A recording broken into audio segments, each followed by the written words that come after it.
welcome back to my channel, or welcome to my channel if you are new. I recently announced that during the month of December, instead of doing the traditional Vlogmas, I will be uploading a new video every other day that is either medical assisting or college related. However, I do want to give a little disclaimer that these videos were all filmed 2 to 4 years ago and used to be on my second channel before I started incorporating medical assisting and college related topics into my main channel, which is what you are watching now. Not a lot of people know about my second channel, and it is inactive now. However, some of the videos that I have on that channel are videos people have left me requests on in videos recently, so I figured it would be a fun way for you guys to see a lot more new content throughout the month, since my schedule does not allow me to do the traditional Vlogmas where you vlog every day and upload a new video every day. So without further ado, let's get started. Today I'm just going to be talking about the 5 different ways how I prepare for exams. So the first thing I always do when it comes to an exams is writing it down in my planner. This is my planner. It is just a 5-star planner. So going back a few weeks to my past exam, all I simply do is write the exam, and I also make sure to highlight it because highlighting it makes it stick out more, and then you know you have to do it. I do also write it down the week beforehand and highlight it just so I know that it is something that is coming up. The second thing I do is I use these little index card rings. These ones are by Mindology. I think I got them at either Walmart or Target. I stock up on these, and these are really great for simple things such as vocab words, equations, and short little simple things you need to remember. Obviously, if you have to draw an entire diagram or you have to remember a long paragraph, these might not come in as handy. I personally really like these ones in particular because they do have the ring, which means you can just attach it to your backpack and bring it with you everywhere. These are also great if you have someone at your house who is willing to quiz you, or if you're studying with friends, you can take these out and hand them to someone and be like, hey, can you just go through these and ask me what the questions are? The third thing I do is I always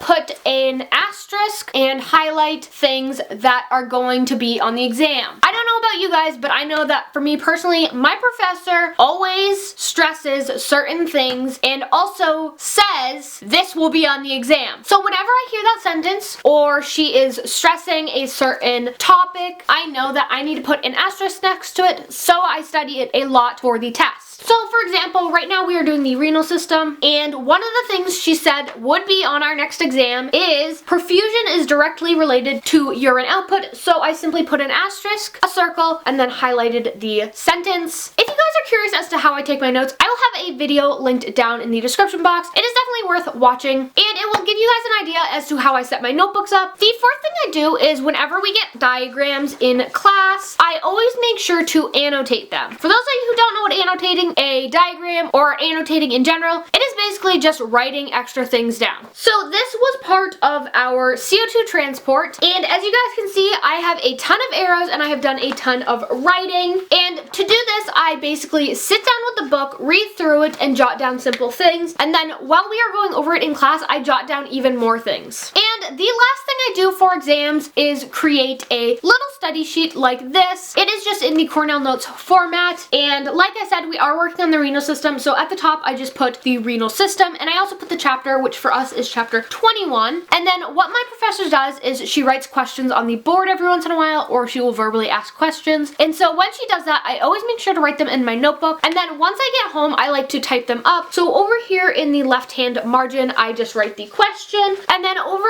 on the right-hand column, I put my answer. And for the main answer, I always make sure to put it in bold as well as underline it, and then I like to go back and highlight it. Having these is super helpful because you can fold over this side right here and just have the questions and answer them and quiz yourself. So those are 5 of the things that I do in order to prepare for an exam. It's pretty basic stuff, and you do have to get into a routine, but once you do get into that routine, it's really easy to keep up with. So that is all I have for you guys today. If you guys like this video, be sure to give it a thumbs up and let me know in the comments down below. If you have any questions, you can leave them down there as well, and I will do my best to answer them. Be sure to hit that subscribe button if you haven't already. Throughout this month, I will be uploading a new video every other day, and would love it if you'd become part of our little family. Also, be sure to hit the bell so that you are notified every time a new video goes live. I hope you guys liked this video, and I'll see you guys next time. Bye, guys!